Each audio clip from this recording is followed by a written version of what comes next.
Origins of Jean Grey. Jean Grey was one of the 5 original X-Men. An Omega-level mutant telepath and powerful telekinetic, Jean has gained near-limitless powers as a recurrent host of the Phoenix Force. She is known for her return from death and as the wife of Cyclops. Jean Grey was born the youngest of 2 daughters to John and Elaine Grey. Her father was a professor at Bard College History Department in Annandale-on-Hudson. Jean grew up a normal girl born and raised in New York, but while playing with her friend Annie Richardson, Annie was struck by a car. The high emotional stress of the accident caused Jean's mutant powers to manifest well before she reached prepubescence. This sudden surge in telepathic power linked Jean with her friend, which caused her to experience Annie's death firsthand. Jean was so traumatized by this event that she slipped into catatonia for the next 3 years. When Jean reached age 11, a psychiatrist referred her parents to Professor Charles Xavier, an expert on mutation, specializing in telepathy. Following the psychiatrist's advice, the Greys brought their young daughter to Professor Xavier's mansion in Westchester County. After his initial analysis, he informed Jean and her parents that she was a mutant, a possibility that her parents had yet to consider. The professor recommended she stay in Salem to attend Xavier's School for Gifted Youngsters. Here she would learn to harness the massive psionic power dwelling within her. Unbeknownst to John and Elaine, this would also be her first step to becoming a founding member of Professor Xavier's X-Men. This team of young predominantly mutant individuals would learn how to utilize their mutant powers to better all of humanity, mutant and non-mutant alike. Following the defeat of Proteus and the X-Men's reunion, the team returned to their mansion. They soon received readings from Cerebro regarding 2 new and potentially powerful mutants. The team was split up so each group could investigate Cerebro's findings. While searching for the mutant whose location had been pinpointed to a nightclub in New York City, Phoenix once again found herself in the throes of an illusion. This time, she was at her own wedding to Jason Weingard. She snapped out of her vision in the middle of kissing Weingard, who was actually in the nightclub, kissing Jean. Before she or Cyclops can react to this, Dazzler, the mutant found by Cerebro, comes on stage and starts singing. Outside the club, Nightcrawler receives a phone call from Kitty Pryde, the other mutant detected in Chicago. She warns him that the other half of the team has been captured, just as Nightcrawler is attacked by one of the Inner Circle's famous pawn henchmen. Inside, Cyclops and Phoenix are also assailed by pawns, who seem to have weapons specifically designed to negate their powers. With Dazzler's help, they defeat their attackers, and the 4 mutants leave for Chicago to rescue their teammates. As they go, Cyclops sees Jason Weingard on the street and notices that his shadow doesn't match his body's outline. In the Windy City, the team rescues Kitty as she is about to be captured by the pawns from the Inner Circle, led by Emma. This strikes a chord in Phoenix, as she recalls that the Hellfire Club was the group of people featured in her illusions. With the help of Kitty and Dazzler, the team rescues their captive comrades. Meanwhile, Phoenix and Emma have a psychic duel that seemingly kills the latter, weaker duelist. The team decides to rest before taking the fight to the Hellfire Club. They retire to Angels Eyrie in New Mexico. During this sabbatical, Phoenix takes off Cyclops's visor to see his eyes. He is initially hesitant, but she tells him she can telekinetically stave off the other-dimensional energy that fuels his optic blasts. The couple enjoys a moment gazing into each other's eyes. Still, Cyclops worries over the amount of power Phoenix possesses and whether or not she can control it. The team infiltrates the Hellfire Club with Angel's help. Soon after arriving, Jean is swept away into an illusion. As Weingard begins to escort Phoenix into the mansion's dining room, Cyclops is in hot pursuit. Suddenly, he recognizes Weingard as their former enemy from the Brotherhood of Evil Mutants, Mastermind. As he enters the dining room, he is struck down by Phoenix's energy blast. She declares that she is now the Black Queen of the inner circle of the Hellfire Club. The noise of the attack sets off the impending battle. As Storm and Colossus confront the club's leader and Black King, Sebastian Shaw, Wolverine fights the Black Bishop, Harry Leland, while Nightcrawler battles the White Bishop, Donald Pierce.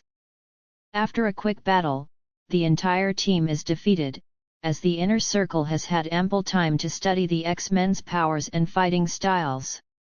Wolverine is thought slain by Leland's gravity manipulation power, having plunged the X-Men's resident Scrapper several stories below the initial battle to the sewers beneath the mansion.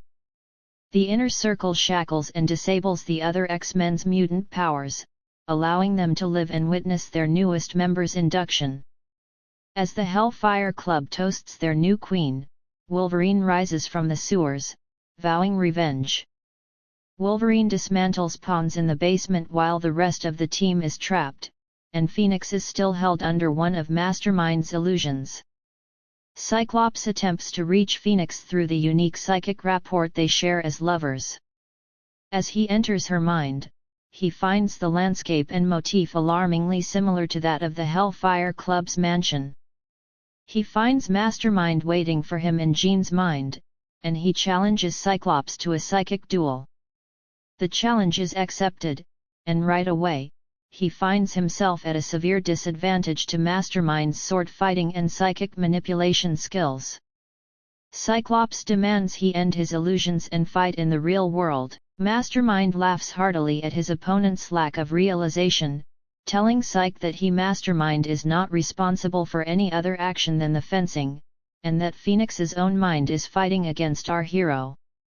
Cyclops is caught off guard by this announcement and is stabbed through the heart by Mastermind.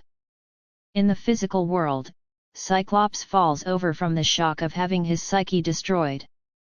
All in attendance believed Cyclops to have perished. However, he groans in pain at the last moment, helping them to realize he's still alive. Shaw reprimands Mastermind, saying that his control over the Phoenix is not complete, as Cyclops is clearly kept alive because of his psychic link with her.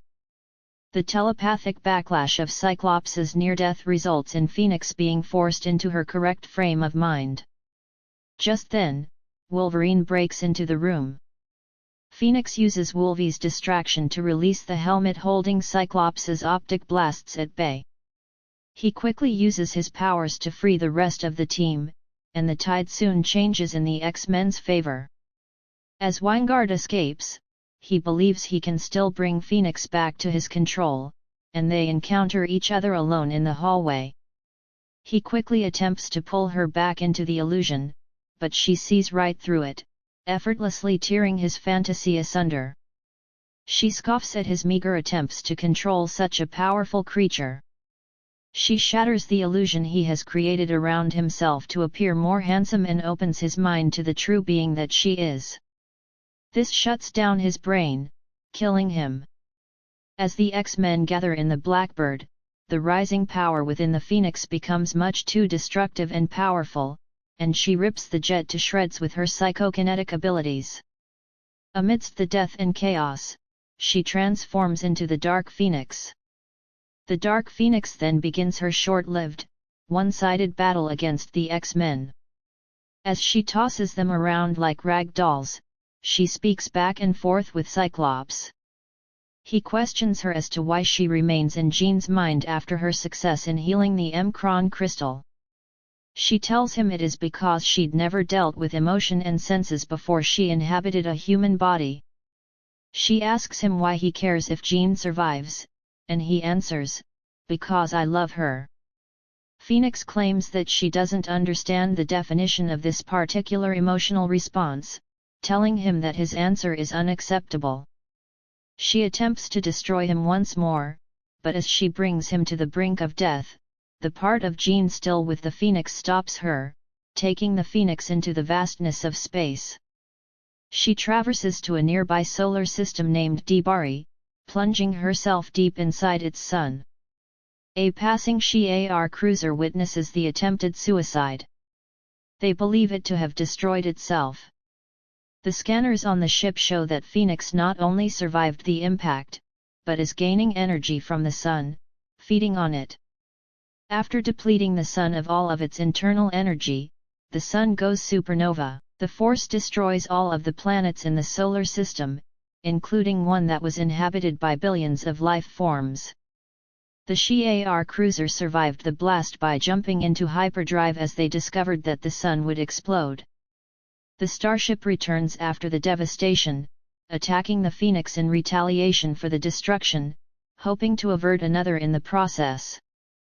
In the blink of an eye, Phoenix destroys the threat to her existence, just as they hail the Empress Lilandra in regards to the recent events. Phoenix, in turn, heads back for Earth. Several years after Jean's death, the Avengers discover the cocoon containing her fully healed body, which had been resting on the ocean floor, in Jamaica Bay. Not realizing what it was, they thought it was another creation of the Hive such as Adam Warlock or Kismet. They brought it to Reed Richards of the Fantastic Four for further study. Jean soon awakens in the HQ of the heroic quartet and emerges from the cocoon, but cannot recall anything of her death, the battle for the M'Kraan crystal, the inner circle, or anything beyond that of the events leading to her living burial. The Avengers and the Fantastic Four aid her in recovering her memory. They found out that the real Jean had been trapped in the cocoon since before she emerged as the Phoenix many months ago. Jean also discovers that she has lost her telepathic powers, but that her telekinetic abilities are far more formidable than they once were. Not quite the proficiency that she had as Phoenix, but now she effortlessly used telekinesis for flight. Meanwhile, Cyclops had met and fallen in love with a young woman named Madeline Jennifer Pryor, who was seemingly an exact physical copy of Jean.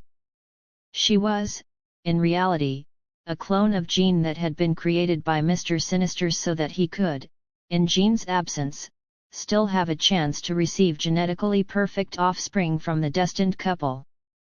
No one, not even Madeline, would figure this out for quite some time. She and Cyclops quickly married and moved to Alaska to settle down and have a family.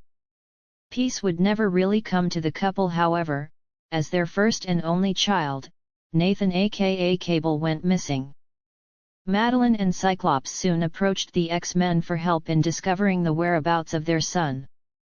Madeline also possessed a fraction of Jean's mutant powers and was able to hold her own as a member of the team. After months with the X-Men, Madeline made a deal with some demons, one group of many that the X-Men had fought over the years, and began gathering power as the Goblin Queen. It was during this time that Jean, the real Jean, would re-enter the life that she had left behind.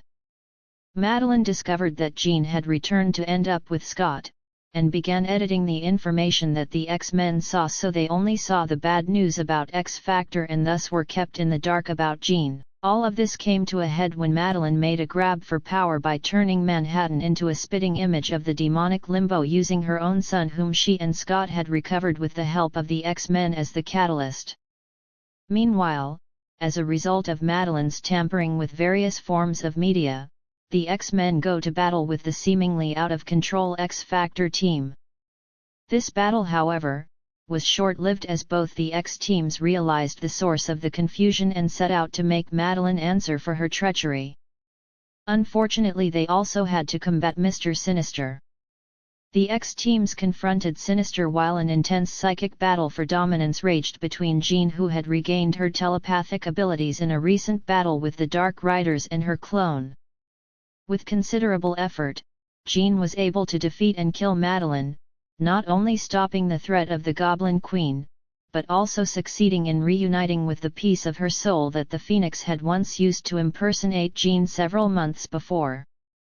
With that piece of herself back intact, a flood of all the memories of the Phoenix and Madeline came rushing back to Jean's psyche, some good and some bad. Though she and the founding members of the X-Men had an emotional reunion, her regained memories affirmed Jean's fears that her life had been stolen from her. These feelings of doubt led to her refusal of Cyclops' proposal of marriage. It also didn't ease the tension between the lovebirds when Jean met her daughter from the future, Rachel Summers, which made it seem inevitable that the two were to marry. The pressure seemed unbearable. She was further disturbed by the news that the new X-Men had been fighting anti-mutant movements with the help of the team's archenemy, Magneto. Because of this news, the original Fab Five continued their heroic efforts under the name of X-Factor for a while. X-Factor remerged with the new X-Men soon after, however, due to Professor X's need for the two X-Team's aid in defeating the Shadow King, who had taken over Muir Island. When this threat ended, the X-Men team was whole again and the name X-Factor was given to a different team. Powers and abilities. Telepathy. Phoenix Raptor. Phoenix Raptor. Jean Grey. It's one of the most powerful telepaths, to such an extent that she had been stated to be the most powerful. Jean is able to use her telepathy in different ways as mind communication, mind reading, mind transferal, mind detection, psychic surgery, cast near-flawless illusions, project her astral form, control the astral plane, create psychic links with other beings and mind manipulation.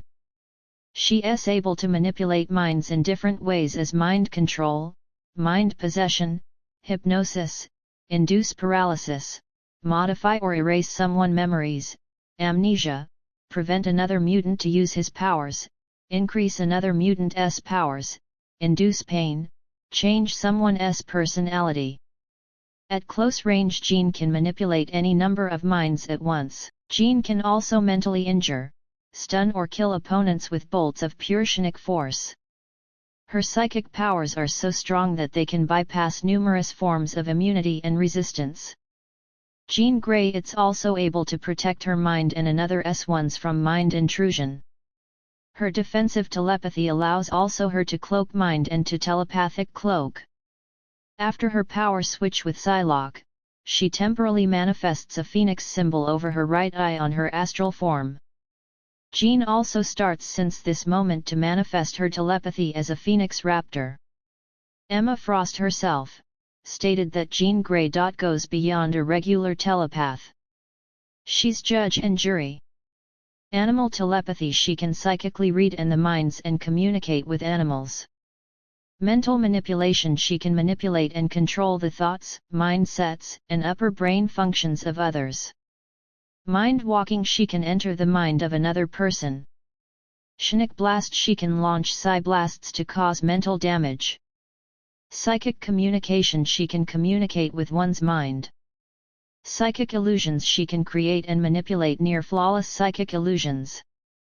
Psychic inhibitors: she can place psychic inhibitors in others' mind. Psychic shield: she can protect herself or others from psychic penetration. Psychic shield penetration: she can penetrate psychic shields. Psychic energy manipulation. Psychic pyrokinesis: she can manipulate flames made out of pure psychic energy.